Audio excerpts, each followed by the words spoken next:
baby steps. I mean, you just start with one thing or a couple of things, but baby steps. And my framework is called the self-perpetuating circle of purpose. And so in it is body work, brain work, and world work. And all the longevity habits fit into those three categories.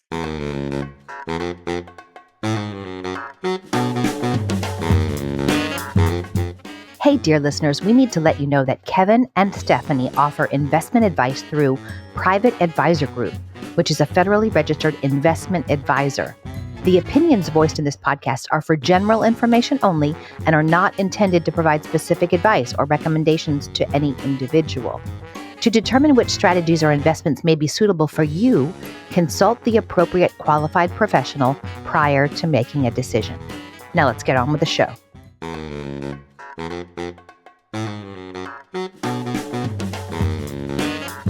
This is Take Back Retirement, the show that's redefining retirement for women. Retirement is an old-fashioned cultural concept. We want to reclaim the word so you can make it your own. I'm Stephanie McCullough, financial planner and founder of Sophia Financial, where our mission is to reduce women's money stress and empower them to make wise, holistic decisions so they can get back to living their best lives. Kevin Gaines is my longtime colleague with deep knowledge in the technical stuff, investments, taxes, and retirement plan rules. He's a little bit geeky and quantitative. I'm a little bit touchy-feely and qualitative. Together, through conversations and interviews, we aim to give you the information and motivation you need to move forward with confidence. We're so glad you're here. Coming to you semi-live from the beautiful West Lakes Office Park in suburban Philadelphia, this is Stephanie McCullough and Kevin Gaines of Sophia Financial and American Financial Management Group. Say hello, Kevin. Hello, Kevin.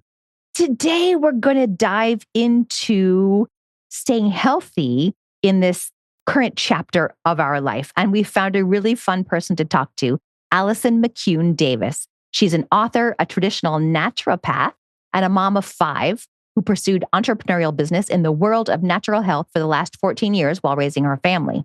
She's got a new book out that came out in January. 60 is a good start, a powerful body, a purposeful life, and a plan to make it happen.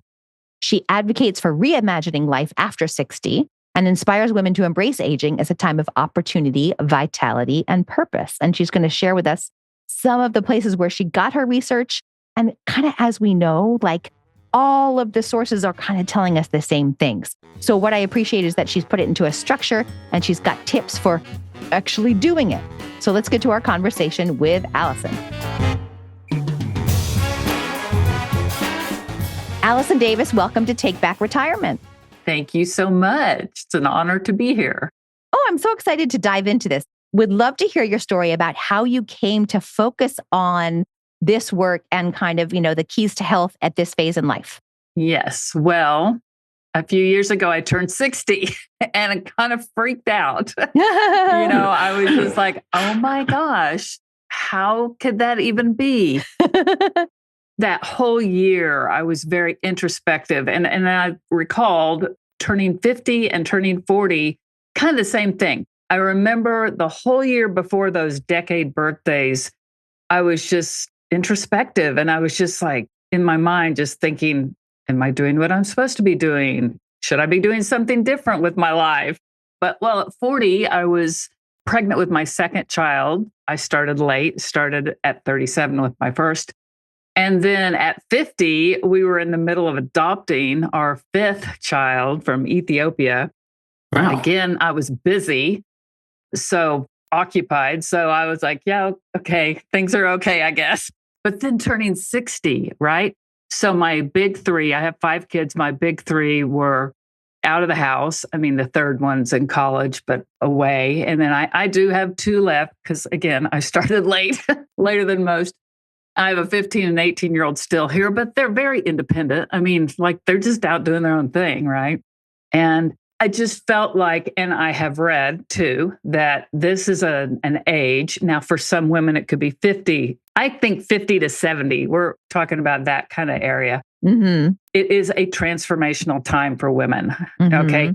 We've spent the last 30 years probably either deep into raising kids or a career or a combination of both. I mean, but for 30 years, we have been serving, we have been giving, we have been just really working our tails off, right? And we get to this point where things are just really changing. And I mean, we really have some time to think. I love the line, leave room for the magic, leave some white space in there because it's an opportunity. It's an incredible opportunity to rethink what are we doing right now? And one of the things that kind of got me going was I had turned 60 and then my best friend from childhood, from age 6, we were hanging out together. And she said, well, I hear 60 is the gateway to old age. And I was just like, no, I refuse to accept that. And that I was telling my husband about it the next day. I just was just like really passionate about it. I engaged in basically a 7-month little searching journey from the moment I turned 60 till 7 months later of just like, okay, something's changing. I don't know what it is. It's bigger than other times. This is like going to be a big change, like what my next decade's going to look like. Like I knew that much, but nothing more. I was like, I don't know what this looks like. I don't even know. And I just thought, I think I'm going to have to say yes to some things that sort of pop up in my life. And even though those may not be the things, but they may lead to the thing, right? So have you heard of Jesse Itzler? Yes. Okay. So husband of Sarah Blakely, who invented Spanx. And his whole thing is, number one, is he wants you to create a Misogi, which is a Japanese word for a life-changing event.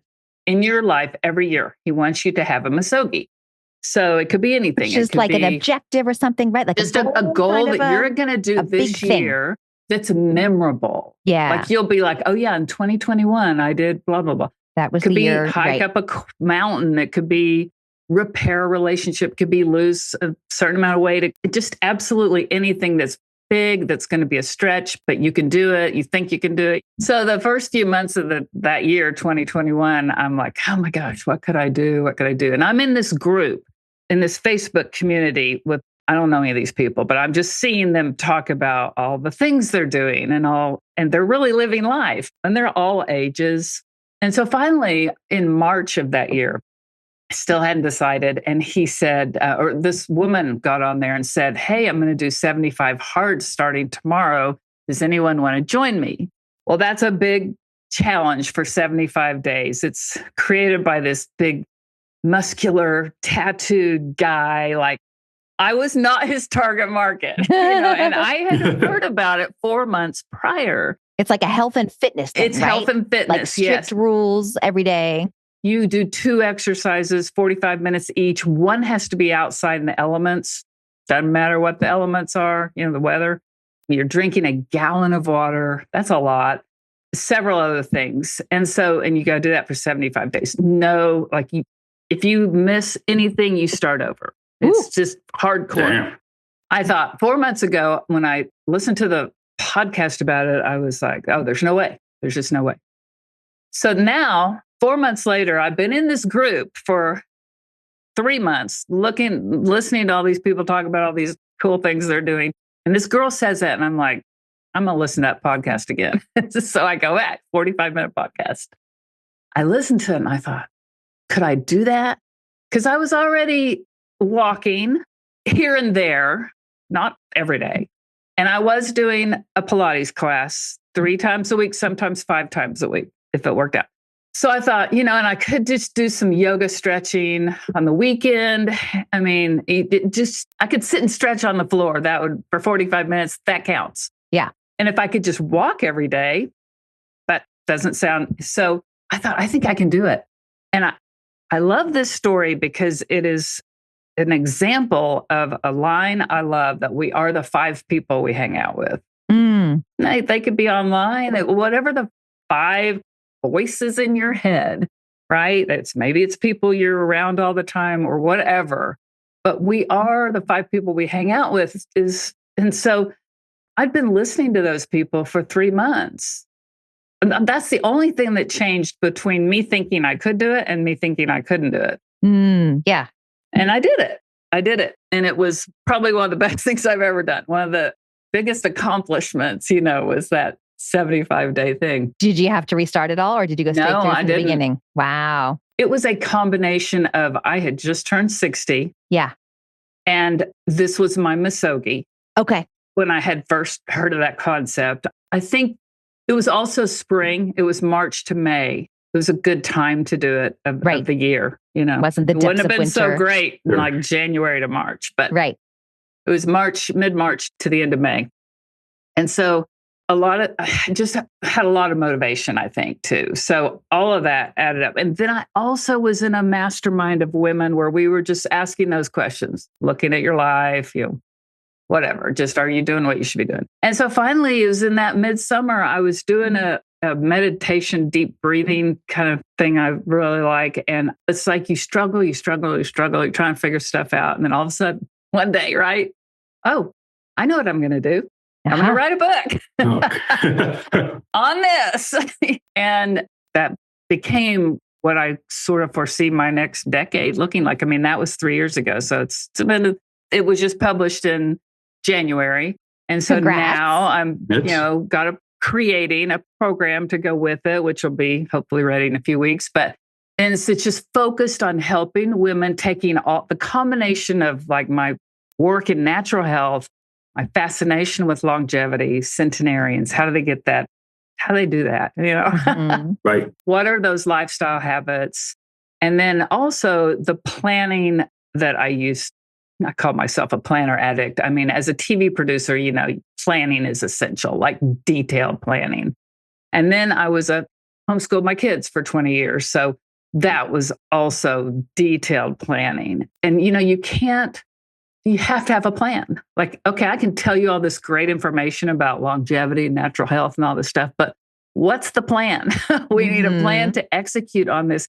And just something, I was just like, what would women do? What would they actually do day to day that could move the needle forward for them in these areas? In what I end up talking about are these lifestyle habits that lead to longevity. So one of the things that Kevin and I have to do with clients, right, when we're doing the financial planning, because people ask like, do I have enough to retire? Am I on track to have enough to retire? It's all kind of about enough. And of course, part of the answer is trying to make a guess as to how long you might need money. It's so difficult. I can't imagine. We can't possibly know. But, we'll look at some basic longevity things and remind people that life expectancy number is the middle. Like half the people live longer than that. And they say, oh, I don't want to live that long. Like, okay, well, don't always have a choice. You might not have a choice in the matter. So how can we live well, right? The idea of health span matching your lifespan. Yes. Like we don't want to end up in bed for 5 years. Right. For 10 years. I mean, yeah.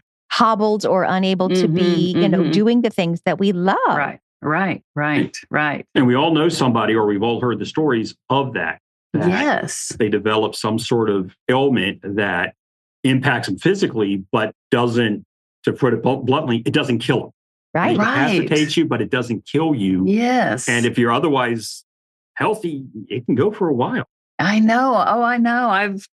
My parents and my husband's parents, we've definitely seen it for sure. And it's not pleasant. Right. Yeah. I mean, maybe that's why I'm also very tuned into this, because I don't want to have that. Right. So you talk about lifestyle habits. And I think maybe one of the misconceptions, at least that I've had for a long time, is that like I have to do some big, grand, wholesale change of my life. And then doing just a tiny thing every day, that's not going to make a difference. Is that true? Well, no, it's not. One of my favorite words is baby steps. Mm-hmm. I'll tell you, one of my favorite women to watch. If you're on Instagram, you can find her there. Have you heard of Joan McDonald? No. Oh my gosh. Okay. You got to follow her. Okay. And her Instagram handle is Train with Joan. She is now 78. When she started getting healthy, she was 70, and she was really overweight and sick on lots of medicines and all this stuff. Her daughter is a health coach, actually down in Mexico. She lives in the United States.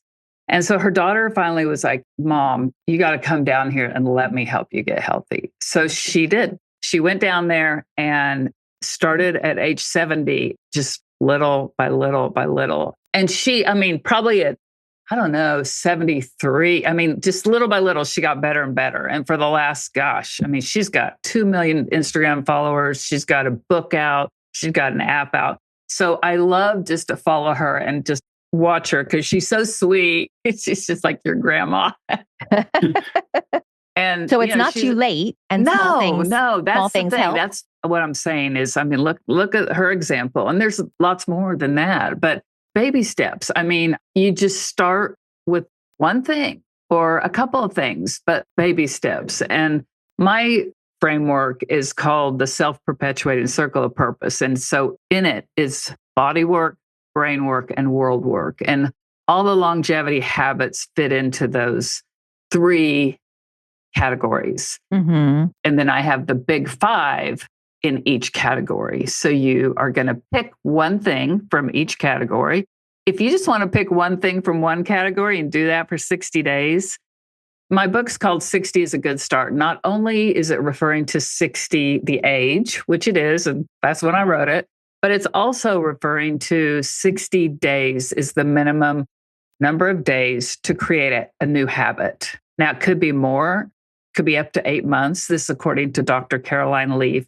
She's a neuroscientist. She's written I bet she's written at least 20 books. And she's literally proves that by looking at the cells, the nerve cells in the brain. And you can see habit imprinting and it growing into something that becomes automatized, like brushing your teeth. Right. So it's just little by little by little. So my program is getting you to do a 60-day dare. You can do it on your own. You can do it with your friends. You can do it with me, whatever you want. But just starting those habits and you picking something from each category or one category, whatever works for you. But yes, it's just little by little. Start with what you think needs the most help and then go from there. How did you come up with your 3 categories of body, brain, and world? Well, when you look at longevity, and so I'm looking at the blue zones. Those are 5 areas in the world that have large conglomerations of centenarians, people that are 100 years old or older. And so demographers started looking at them in about 2000, maybe a little earlier, and identifying these areas. And so there's Icaria, I think it's pronounced Icaria, Greece, Sardinia, Italy, Costa Rica. There's an area in Costa Rica, Okinawa, Japan, and Loma Linda, California. And so they tried to figure out what are the commonalities between these people. So I'm looking at that. There was another guy who went and checked out all those areas too, created a film series called The Human Longevity Project. There's a bunch of Harvard studies that have looked at this too over long periods of time with huge numbers of women. One study had 226,000 women. And then also the book Radical Remission, which is Dr. Kelly Turner's book on cancer. And so looking at longevity from that lens, and these are people that had outcomes that were great, but weren't expected. That's what she means by radical. Gone through cancer. But most of these are like with alternative changes in their lifestyles. Okay. All of these are saying the same things. Okay. And what they're saying fit into those 3 categories. So let's just take body work, and they are eat well. Okay. So got to tend to your diet, use herbs, source products carefully, exercise, get into nature, get enough sleep. Those are what they all kind of came down to in the physical body area. In the brain area, so I call that brain work, it's lower stress. Well, we can lower stress by lots of things. Pretty much everything that I want you to do is going to lower your stress. Be optimistic, follow your intuition, pray or meditate daily. There was a spiritual element to all of these. And then in the world work, so your outer world, it's belong to a faith-based community. It's pretty interesting that was in all of them. Put family and friends first, so relationships, and then have a purpose that energizes you. So that's everything. that when you kind of bring it all down to. And what I've heard about the blue zones is like these things are just kind of built into the structure of people's daily lives, right? They're not thinking, oh, I need to eat healthy. Like this is what people in Sardinia eat. Yes. And the thing about the blue zones, and James Clear talks about this in his book, Atomic Habits. I'm sure you've heard of that. Yes. Is one of the strongest cue for changing our habits is environment triggers behavior. Mm-hmm. And my friends say, you say that all the time. I'm like, yes, because it's so true. We have to set up our environments to trigger the behavior we want. And that's what's going on in the blue zones.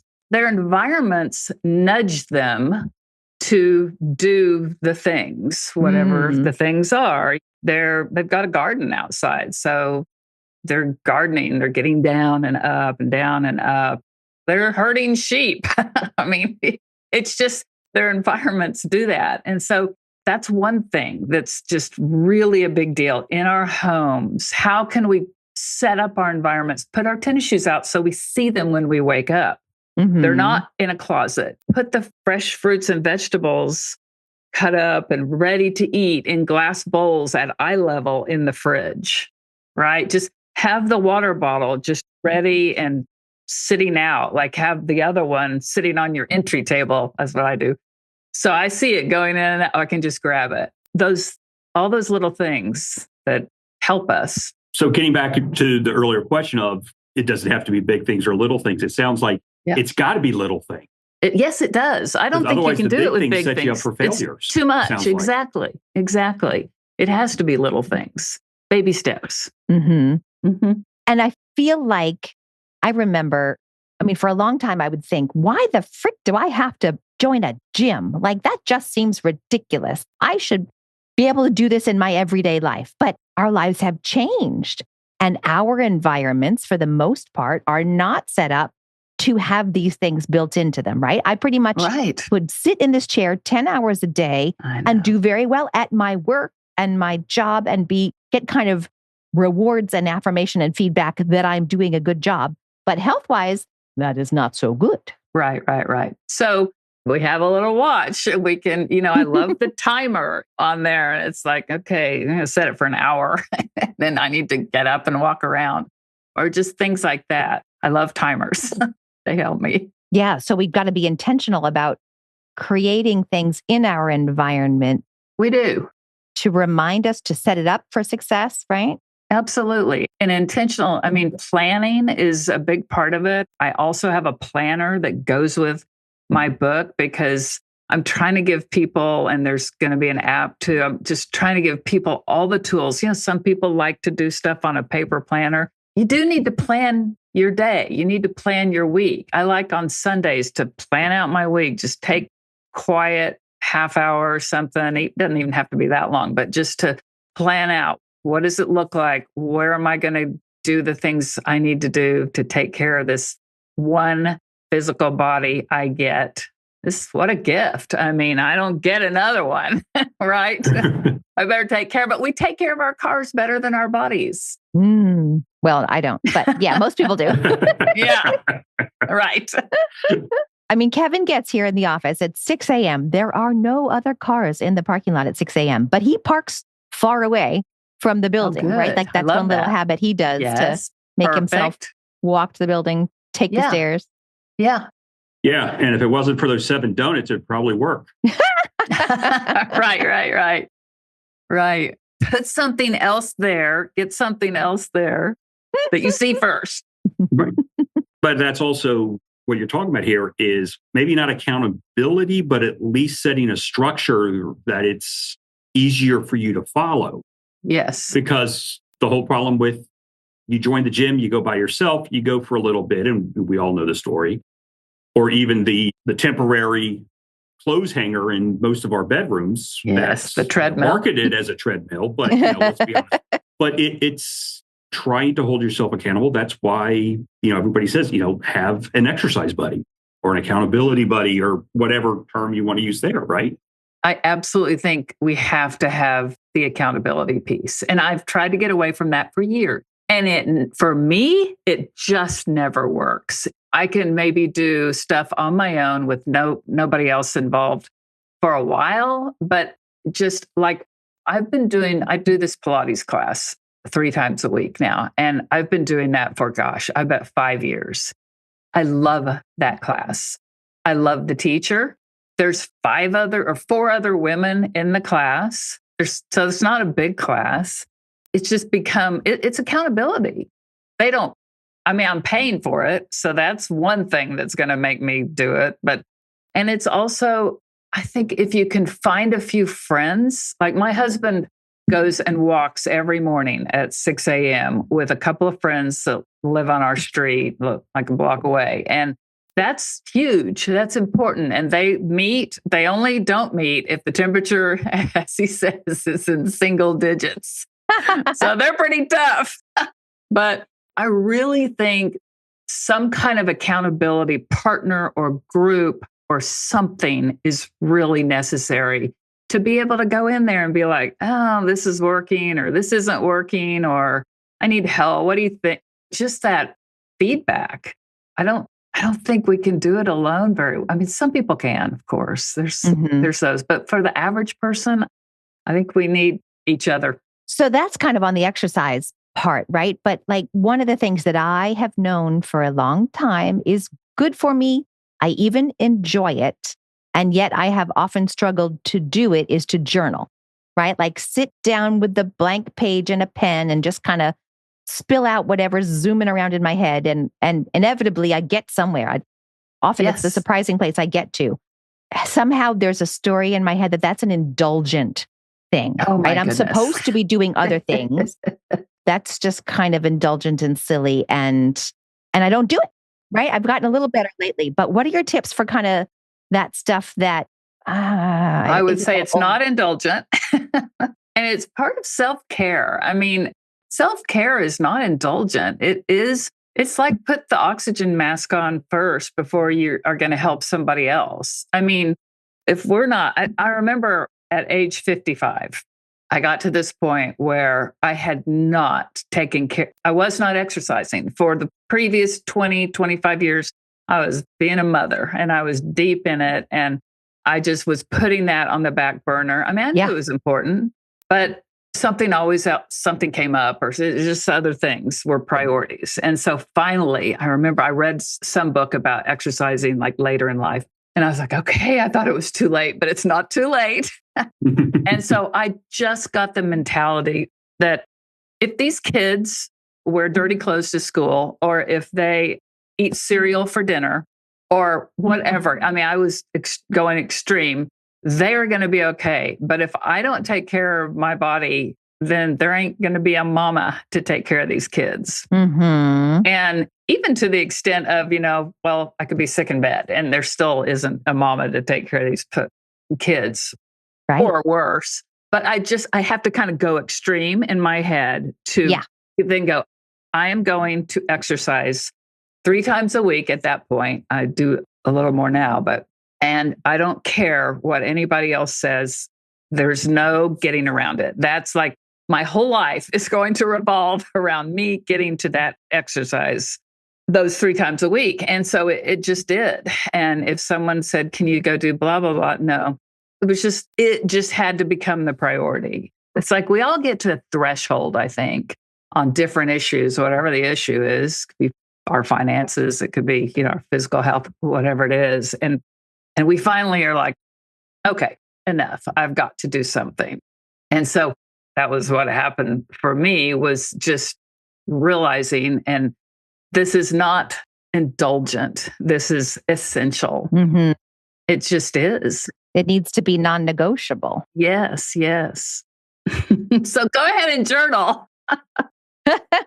I mean, seriously, if that's because for some people it's other things, but for some people it is that journaling. And it's like, just get the stuff out of your brain onto the paper and then you can think clearly. I understand that. I'm kind of the same way. It's kind of my Sunday planning is like that. I'm just like, these things are floating around, get them out, write them all down.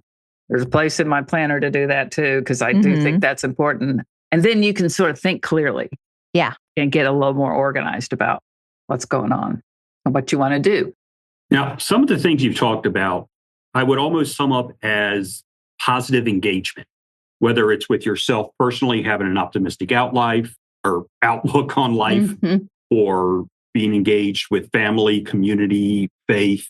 How does that, for lack of a better word, how does that positivity help when it comes to health and longevity? I mean, it's just looking at the glass half empty versus the glass half full. I mean, when we look at the glass half empty, that's just not very fun. It's like, do we want to be happy or not? Do we have a negative mindset or positive mindset? Do we have an accountability mindset or a victim mindset? Right? It's like, yeah, that's really what it kind of can come down to on that. And I'll never forget, I feel lucky that I learned this early on. I was in my 20s. I think I was like 23, maybe. I lived in Texas and I came home to visit my parents. And my dad and I went for a walk, which wasn't something we did very often, but we went for this walk. And I guess I was just sort of like downloading just this and that, and this is going on in my life. And he's just listening. And finally, he's just like, man, you are looking at the glass half empty. And I was so taken aback by that statement. Maybe I hadn't heard it until then. And I've just always remembered that. And I've had several things that have just kind of early on got me in that mindset of it's really all about how I'm looking at things and being responsible for my life. What's in my life? I'm the only one that can do anything about it. Nobody else is going to. They're worrying about their own lives, right? And I like this idea of environment and planning because I think I always just assumed it had to be willpower. First of all, remembering that I'm supposed to do these things and willpower to just like get over my reluctance and my inertia, freaking get out there and do it, right? Like kind of that hardcore trainer mentality, like the 75-hour, just do it. Right? Like that doesn't really work for me, but there are other ways. There are other ways. Again, it's at baby steps. And then I like to reward myself. I mean, I love to needlepoint. That's like my little creative de-stressing hobby. And I will sit there and watch, some on Netflix. But I don't let myself do it until like usually the end of the day after I've done those things I need to do. Mm-hmm. And some of these things, I feel like we're doing them a little bit we can't see the exact result, right? Like, okay, I go to the trainer twice a week and I believe that I have had fewer injuries because of that and that being stronger is a good thing, but I don't see a tangible payoff from that. So to some extent, you just kind of have to go on like, you do this have is good to. for me. 85-year-old me will thank me. But I think you will see evidence over some time. For instance, I think just like drinking enough water every day. I mean, like they say I forget what the percentage is. It's high, way over 50% of ER visits are fixed with hydration. Ooh, wow. Really? Yeah. So just drinking enough water every day, they say half your body weight in ounces. Kevin is taking a sip. Drink your water. That right there. And that you start doing that and you'll feel a difference in, not very long. And it's definitely the key to losing weight is drinking a lot of water.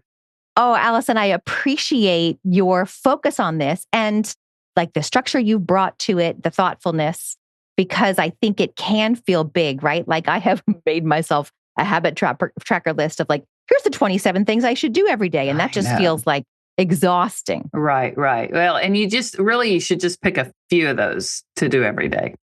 And then some of them will just become automatic and then you add a new? Exactly. Yeah. I know the same here. There's like 15 things I should do every day, but that's just not going to happen. Right. So pick 3 to 5 and then the next day, maybe it's the same, maybe it's different from your list. But Right. That's a good point. Mm-hmm. Well, how can people learn more? How can they find your book? Tell people how to find you. Okay, well, the book is on Amazon and it's everywhere. It's everywhere you buy books, but 60 is a good start. My website, AllisonMcCuneDavis.com, is where, you can go. And then there is a link to the 60-day dare, which if you just put your name and email in there, I will notify you when we're about to start that, which hopefully is going to be very soon. Maybe by the time this podcast is out, it will have started. But you can start that's anytime. Like a group challenge that you do together? It's going to be a group thing. It's an app, and there's a tracking thing in there for people that like to use an app, but also we're going to have weekly Zoom calls for accountability. So I think that's going to be really the best part because we need that. Right. Yeah. Just to know you're in it together with other people. Yeah. So that's probably the best. I'm on Instagram too, so you can message me there if you forget where to go. All right. We will put all those links in the show notes. Okay. Thank you again for joining us. Thank you. It's been a real pleasure. So, Stephanie, here's where I am with this. Mm-hmm. And it was early on in our conversation, and I'm paraphrasing, basically she was saying, having the knowledge is one thing, but you need to have a plan to implement it. Yeah. Well, the moment somebody says plan, us financial planners, we get a little like, yeah. It's yet again, it's not financial plan or health plan or whatever. It's just this general concept almost of planning to implement your strategy and everywhere. And I think too many people, I get sensitive to this. It's like, oh, financial plan. It's like, no, it's just planning. We happen to talk about money. She's talking about health and well-being. Mm-hmm. And I think it serves all of us to embrace the idea of planning as opposed to a plan. That's true. And planning being a verb instead of a noun, right? It goes on, it adjusts, it accepts the realities of your life, right? I mean, kind of the starting where you are and baby steps. I feel like I hear this all the time and I'm like, yeah, but I can do more than just the baby steps. And that's unsustainable. It just doesn't pan out. I think it's interesting. Like I've heard that it takes 21 days to form a new habit, but some of this neuroimaging that she was mentioning, I don't remember the doctor's name, said that actually at 60 days, you can see the neurons like forming new pathways. So that's an interesting thing to keep in mind and maybe just do 1 or 2 or 3 for 60 days and then stop following the influencers and reading stuff that tells you what else you should do. Like, nope, I've got my 3 things I'm doing for 60 days. And then I'll move on from there. To me, that sounds like the winning strategy almost. And we all get bombarded with, oh, you got to do this, you got to do that. And it's like, well, I need to do all of them. So let me do all of them. And we just get overwhelmed and we haven't even developed any of these habits yet, to her point. So taking the time to do a couple things, you just get them done. If nothing else, you get some momentum going. Right. And we've all seen this in our lives. We get a couple wins, yes. Whether it's a one-offs or, we start eating healthier or start saving more, whatever. And then we feel, inspired to keep going. Yeah. I mean, so it's that motivation and maintaining that motivation. I can't remember where I read this, but a few years ago, I read that there's kind of a myth that the motivation has to come first before you take action, but it's the opposite. It's taking action and gaining momentum builds your motivation. So you kind of have to get off the couch and do those first things, right? Whether it's setting up your environment, building the habits, doing the planning. And then once you, like you said, once you have some momentum, then your motivation grows. So I get it. In theory, it all sounds good. But her point about you are the 5 people you hang out with, right? Like maybe find some other friends who are thinking along similar lines. You each pick your habit and then check in with each other and share inspirational podcasts or books or ideas or reinforcement to each other. That can be a big help too. And that keeps with the world work that she calls it, right? The connection and staying and keeping your relationship strong. Right. Yeah. Staying engaged and social media, for all of its downsides, and yes, it does have a lot of downsides, but it does open up a world to you that it's, I don't know if you'd say easier, but it's more convenient to find people that are going to go on these little journeys with you. Again, they don't have to go all 18 steps to get it, but find somebody to be a workout partner. Fine. That probably needs to be somebody near you. But a lot of these other engagements, you can have a group like she's going to create, and she's going to create this accountability group. But I can go on walks with my friend in California if we can time it right with the time zones, or my friend in South Carolina, right? Like, oh, we're going to walk in these 45 minutes and we're going to talk while we walk, right? So there are ways that with technology that we can do things when we're not in the same town. That's a great point. Mm-hmm. Not saying I'm old school or an old fuddy-duddy, but clearly I'm an old fuddy-duddy because that never even occurred to me that you could just be taking a walk and just, you got your earbuds, get your phone, and you're fine. Mm-hmm. This is a financial planning podcast. We talk about money, we talk about retirement, but what is that, right? Kind of what's the point of having money if you don't have a life worth being there for, if you don't have your health? Which is why we are happy to bring on Allison today. We hope you enjoyed this episode. We'll talk to you next time. It's goodbye from me. And it's goodbye from her. Be sure to subscribe to the show and please share it with your friends. Show notes and more information available at takebackretirement.com. Huge thanks for the original music by the one and only Raymond Loewy through New Math in New York. See you next time.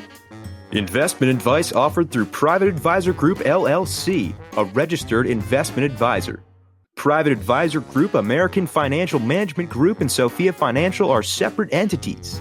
The opinions voiced in this material are for general information only and are not intended to provide specific advice or recommendations for any individual security. To determine which investments may be appropriate for you, consult your financial advisor prior to investing.